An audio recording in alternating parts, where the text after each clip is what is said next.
Hi, this is Alex S. Johnson again, and I'm going to be reading my story from Axis of Evil, the heavy metal horror anthology that I edited, and I have one story in it, and it's called Die, Clown, Die.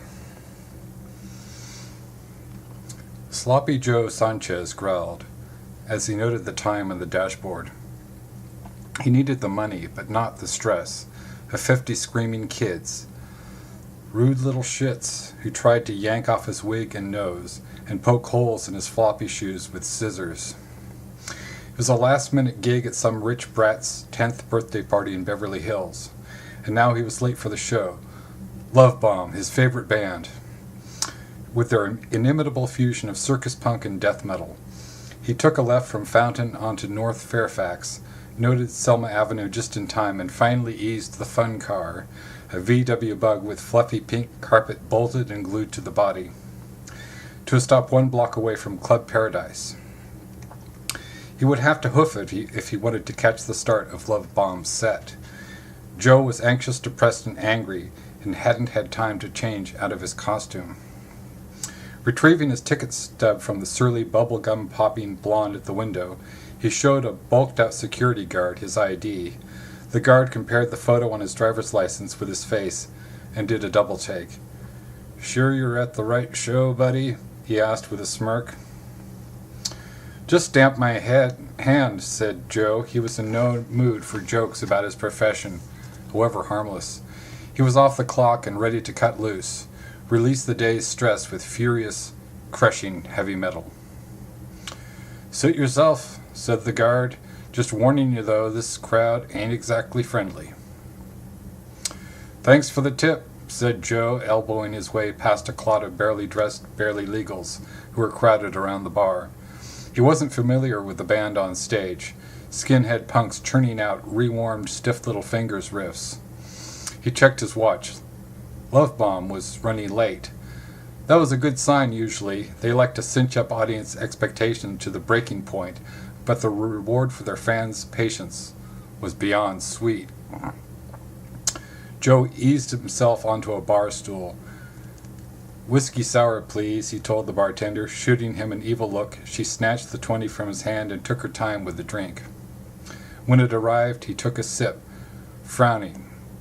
It was heavily watered down and tasted more like a badly mixed hurricane.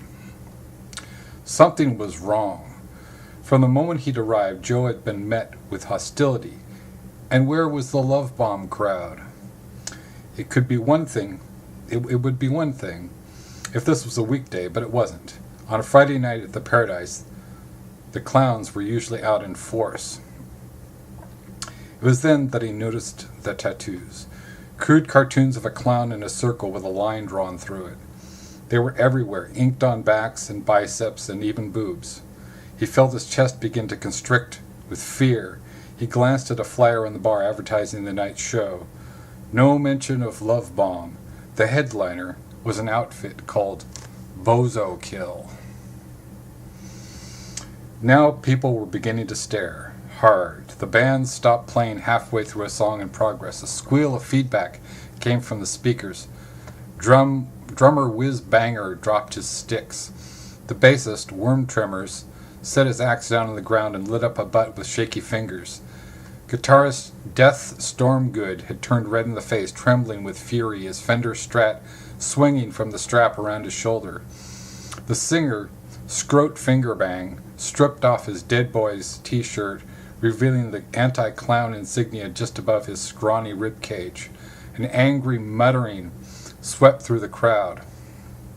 Fingers were pointed. Scroat grabbed the microphone. "Looks like we've got one right in our midst." Joe stepped off the bar stool and tried to inch his way to the exit. "Nice try, clown," said a guy with arms the size of tree trunks barring the way. He was joined by 2 other large metal dudes. Joe suddenly found himself hoisted in the air and passed from hand to hand. The music started again, a different song this time, faster, louder, more intense.